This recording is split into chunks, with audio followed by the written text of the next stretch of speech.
Con la confirmación por parte del presidente Juan Manuel Santos del inicio de los diálogos de paz, el gobierno colombiano puso fin a las versiones que durante una semana causaron una serie de especulaciones en el ambiente político y en la sociedad civil. Aunque el jefe de Estado no se refirió al sitio donde se instalarían los diálogos, varios medios de prensa aseguran que Oslo, la capital de Noruega, sería el lugar designado. Se han desarrollado conversaciones exploratorias con las FARC para buscar el fin del conflicto.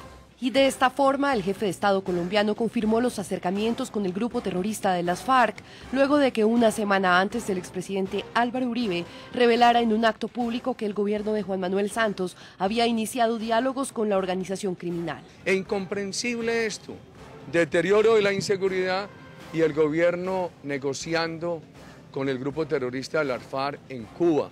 Sin embargo, el gobierno de Juan Manuel Santos salió a desmentir las afirmaciones de Álvaro Uribe. Es falso, es inaceptable y es irrespetuoso, para hablarlo con mucha claridad.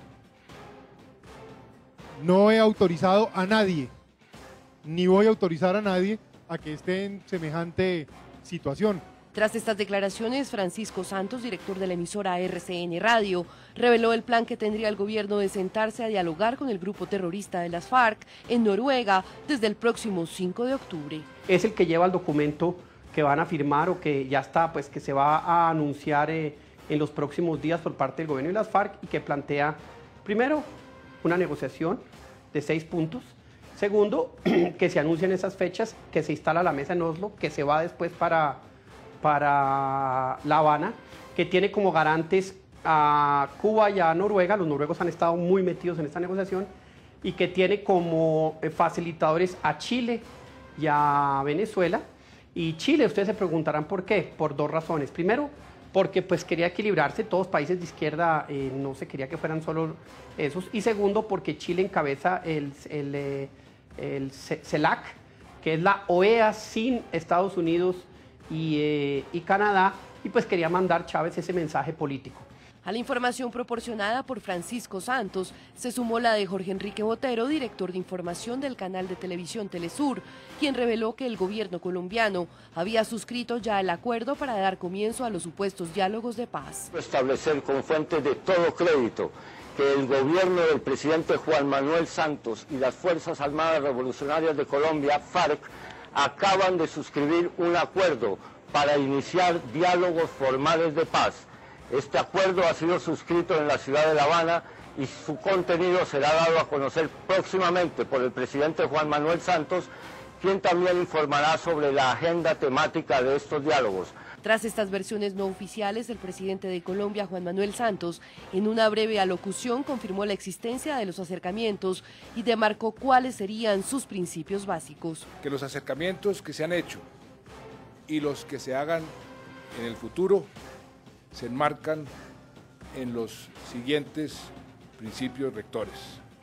Primero, vamos a aprender de los errores del pasado para no repetirlos. Segundo, cualquier proceso tiene que llevar al fin del conflicto, no a su prolongación. Y tercero, se mantendrán las operaciones y la presencia militar sobre cada centímetro del territorio nacional. Señor Simón Gaviria, jefe único del Partido Liberal, la segunda parte del discurso del presidente Santos: cualquier proceso tiene que llevar al fin del conflicto, no a prolongarlo. Hay unos diálogos que, según las informaciones que estaba usted escuchando de los periodistas Santos y del periodista Botero, se estarían dando en Cuba. Hay unos países garantes como Venezuela, como Chile y Noruega. ¿Por qué esta vez sí cree usted que las FARC le entenderían al presidente Santos que puede llegar a un proceso de paz? Bueno, presidente, yo creo que muchas de estas declaraciones se dieron como denuncias. En el momento que se dieron denuncias, creo para sorpresa de las personas que denunciaban, lo que encontraron fue un gran respaldo en la opinión nacional, un gran respaldo en la opinión pública. Hoy se suma Estados Unidos, se suma la OEA, la Comunidad Europea adicionalmente respalda esta iniciativa. Y yo creo que lo que tenemos que hacer ahorita es contextualizar, digamos, entender que la Colombia de hoy es diferente que la Colombia de hace 12 años. Eso es muy importante entenderla. Nuestras fuerzas militares de hoy son muy diferentes a las de 12 años. Nosotros, nuestra posición diplomática, por ejemplo, en materia de relaciones internacionales, el aislamiento de Colombia, digamos, de hace un rato, saliendo, digamos, de las dificultades que tuvimos hace 12 años, es muy diferente a lo de hoy. Hoy nosotros, ¿qué tenemos? Tenemos respaldo de Estados Unidos, respaldo de Europa, respaldo de toda la comunidad de América Latina. Tenemos respaldo de personas que pueden influenciar y presionar a Venezuela. Tenemos la posibilidad de tener estos diálogos también con la información. Yo creo que lo que decía Miguel es muy importante. Tenemos que tener unos estándares en materia de justicia y de reparación a víctimas muy por encima o por encima de los que tuvimos frente al Caguán. Tenemos que estar muy a la altura, no permitir que el proceso de paz se vuelva un circo mediático. Eso es de suprema importancia. Entonces, tenemos las condiciones de hoy, tanto militares, políticas y diplomáticas, en una mucha mejor posición de lo que teníamos hace 12, 14 años. Señor Carlos Holmes, ¿usted qué piensa? ¿Las FARC, aunque han recibido toda esta cantidad de golpes, estarían entonces negociando porque están acorraladas? Yo la verdad es que no veo ningún cambio real en el elemento fundamental de la voluntad de las FARC en favor de la paz. Si usted repasa el último comunicado reciente de las FARC, llega fácilmente a la conclusión de que están repitiendo exactamente lo mismo que han dicho durante toda su historia. Se niegan a que el final sea el desarme y la desmovilización, quieren cambiar todo el sistema político colombiano, critican a todo el estamento nacional a lo largo de los años, no les gusta un proceso discreto, no les gusta un proceso en el exterior según lo han manifestado, de manera que en efecto hay cambios en la sociedad colombiana, pero en lo que tiene que ver con la voluntad de las FARC, que es lo que importa, no se ve el cambio necesario. Por el contrario, están incrementando sus acciones y repito, una eventual negociación en medio del ruido letal de las balas y las bombas no la aceptaría la sociedad colombiana. Señor Miguel Gómez, sobre este mismo punto, el hecho de que el panorama en Colombia sea distinto para sentarse a dialogar, una vez algunos cabecillas que podrían hacer parte de esta negociación se sienten con los delegados del gobierno colombiano, ¿sería algo distinto a lo que hemos visto en épocas anteriores? No, tiene razón el representante Gaviria en el sentido de que Colombia ha cambiado, de que el entorno que nos rodea es hoy en día mucho más favorable. Pero tiene también razón el embajador Carlos Holmes Trujillo, en el sentido de que las FARC lo que quieren es el poder, no la paz. Y la negociación se va a hacer alrededor del poder. Lo que el país no puede creer es que las FARC van a acceder a firmar la paz sobre la base de asuntos menores. No, ellos van a plantear temas mayores y el país tiene que estar preparado para eso. Yo soy partidario de que la negociación se haga fuera del país. En lo que no estoy de acuerdo es en que la negociación se haga secreta. Lo que se está negociando son nuestras libertades. Lo que se está negociando son nuestros derechos. Y por lo tanto los colombianos tienen todo el derecho de saber qué es lo que está en la mesa de negociación, qué es lo que nos depara el futuro.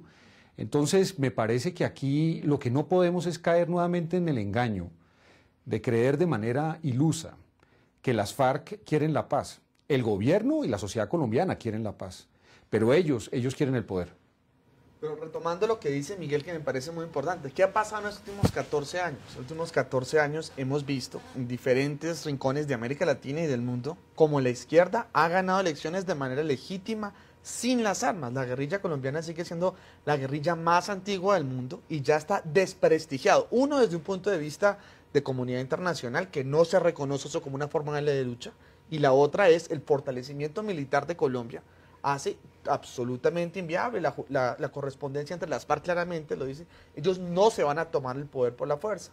Y si revisamos el panorama de los últimos 14 años, la ciudad de Bogotá, hay una desmovilización del M19, que es el alcalde de Bogotá.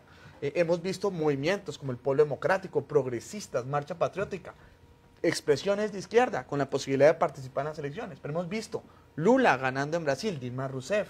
Hemos visto Andrés Manuel López Obrador, un hombre de izquierda, ganando en Ciudad de México. Por ejemplo, ¿qué puede pensar una víctima de las FARC si logra ver algún día a un hombre, por ejemplo, como Timochenko, haciendo parte del Congreso de la República?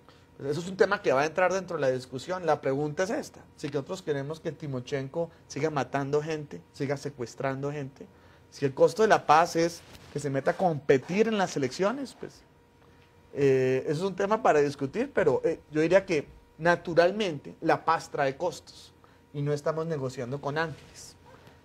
Pero si no podemos enfrascarnos nosotros exclusivamente en esos costos de la paz. También tenemos que ver si para la violencia en Colombia, si hay un fin al conflicto. Sí. ¿Qué pasaría en Colombia? Que esos 25 billones de pesos que invertimos en guerra, ¿cómo transformaría Colombia en materia de inversión social, en materia de infraestructura? Son discusiones que el país tiene que dar. ¿Usted qué cree, embajador? Un comentario sobre eso. Todos queremos la paz, por supuesto, y todos sabemos qué ha pasado en el hemisferio respecto de las posibilidades electorales de organizaciones de izquierda, pero el tema es la voluntad de las FARC, eso es lo que no se ve. Sí. Eso hay que demostrarlo, eso tiene que verse con hechos concretos. Y algo que hay que decirle al país con toda claridad es lo siguiente, para que no haya errores de interpretación ni falsas expectativas. Hoy en día, las circunstancias geopolíticas y las circunstancias legales en el orden internacional han cambiado sustancialmente. Y no es aceptable ni la amnistía ni el indulto, pero voy más allá. El Estatuto de Roma no entró en vigor para apoyar procesos nacionales de paz. Entró en vigor para combatir la impunidad y todo aquel que incurra en cualquiera de las conductas que están contempladas en el Estatuto de Roma debe responder individualmente. Y agrego lo siguiente, es tan severa la legislación internacional en procura de propender por la justicia, que señala que deben responder no solamente los autores directos, sino todo aquel que haya colaborado de alguna manera. Y voy más allá.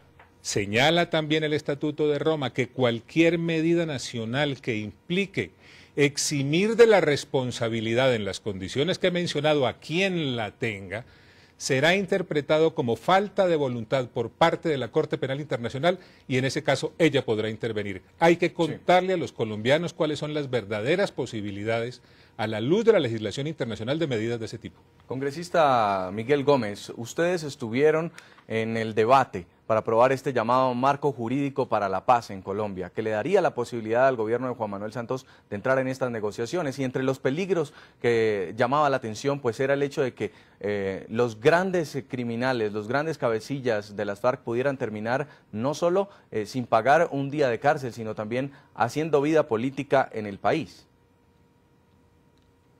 Muy cierto, yo me opuse al marco jurídico para la paz. Me parecía que estábamos enviando un mensaje confuso y negativo.